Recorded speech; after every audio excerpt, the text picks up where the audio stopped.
All right, how's everyone going? My name is Francia, and today we're going to be doing the subsequence problem from Leetcode. This is problem 392, and let's begin. So the first thing we have to check is the process of how are we going to solve these problems. And the first thing that you'll need to do whenever you're doing just reading all the Leetcode stuff is reading.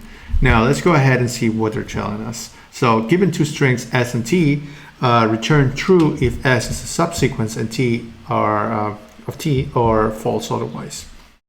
A subsequence is a string. It's a string that's formed from the original string by deleting some, can be none, then this is very important, of the characters without disturbing the relative positions of the remaining characters.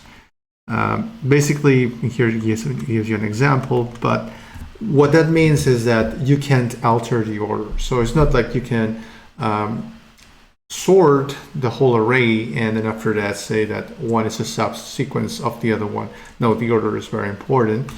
And this is why we have ACE be part of the subsequence of AB, this one. And well, AEC, even though it has the same characters as ACE, is not a subsequence because it's not in order. We have a couple of examples in here showing the same thing. You can take a look at that. And this is also the very important one, which is why when mentioned, it can be none. That's you can have a 0 to 100 in this case for length, 0 to 10 to the 4th, and 0 is the important part. There can be cases in which you will have s with none and t of none. And also that the characters, basically for the real string, if it's none, then you'll know that the subsequence is still a subsequence of whatever comes after that, even if it's an empty one. So let's go ahead and say that's the first condition. Let's go ahead and just return that. Let's have this as an option then. So say that is... no, let's go ahead without that one because you don't have to go through all the subsequence, but we know we have to go through at least once. Now, this is the target goal that we're going to set. We have a time complexity of n to the n and a space complexity of 1. So that means we're not going to use any arrays list in order to solve this, and we're going to do it with one loop. Now, let's just start with saying that if it returns something that is not there, just saying it's not a subsequence, just return false. And then second thing too is go ahead and get some variables that are going to be needed there. And the first variable is going to be the s index. And the reason why we need the s index is because we're going to loop through the t list. But we will need something to check if, any one of these characters will be similar to it. So for example, we have A, B, C, D, E, and we have A, B, C. Well, actually A, B, D. Actually, let's go A, B, C. Now, we're going to loop through this saying that is A part of this? It's equal to this. Great. Now we know that it's one subsequence. Then we're going to look. Now we don't really care about what's in A. We're going to go through loop and say, okay, A is included there. Let's go ahead and have this pointing to B. And here we have up next one because then the next loop we're going to go through B. Great, it's included. So let's go into this B is included. So we have a pointer, at least an ID pointer that is telling us where to look in the second array. And here we're going to want to go with loop.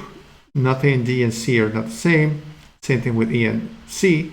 And finally, we have an E and C, which will tell us that, okay, this is equals to the last one. It's included, so it has to return true.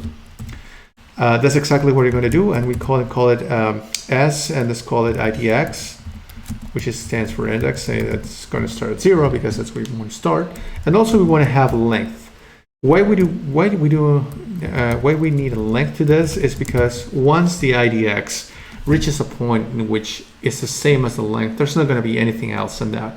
We already know that it's a subsequence, so it's kind of like a stop sign saying that, okay, you already know it's a subsequence, please stop and just go ahead with it. So let's go ahead with that. We have the length of s and like the case of IDX. Now let's go ahead and go with special cases. Well, I don't want to call it special cases, but Why not? Special cases. In which we'll have, for example, the subsequence saying that if s equals to, well, actually the length of s, because we don't care about what s is, so we just care about the length, equals 0, then we know it's true. So we know it's a subsequence. If the length of s actually, well, if the length of t equals 0, because remember, the t length can also be a 0, and the length of s is actually higher than 0, then we know it's false because the array is empty. What we can do with that? Great. So now we have a special case. Let's go ahead with loop, and the loop basically means that we're going to go through t. So let's just start with this and just call it characters. I think characters will be, yeah, characters will be fine. And t, yeah, we're not trying to make any fancy names right now because we have the s and t and all that. So we have idea characters. Now we're going to loop through each one of those characters. Now the first thing we have to check is how is this going to be related to if the character is going to be similar to what we have for IDX. So we have this character saying that, hey, if let's call this s and it have like an s.idx, which is the current IDX, which is 0, is equal to the character. Actually, it would be better if we call it character. Let's just give more clarity to that. Plus, it has a nice touch to it. If the character is equal to that, then great. We already know it's included, so we don't really care about storing it. We just want to include this and say, hey, great, position, move it +1. Now, here's the second conditional. Is the subsequence, actually, is the small string a subsequence? So let's go ahead and say if s idx equals to the s length.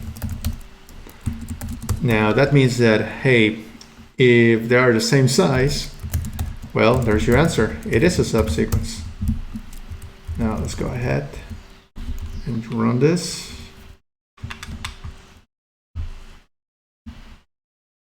Great. And we have a runtime of 75 milliseconds, which is pretty cool. Let's submit this because we already want to do some of the testing as well.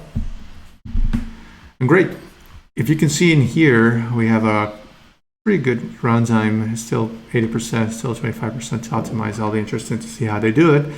But it still have like low memory option. It's probably because we have a bunch of like tests in here, and probably because like if they were doing some checks in here for yes, like we can even just refactor this and say, hey, you know what, s of length instead of calling this again. That could be another way to do that because we're using it twice in here. Maybe that can improve the memory, but so far so good. This is one of the ways you can solve it. You have all of them out of one. If you have any questions about this, please let me know in the comments. I'll be more than happy to answer some of them. Or if you have any type of problem that you want me to solve and explain a little bit more about this, I'll be more than happy to do so. So thank you very much. Have a great day.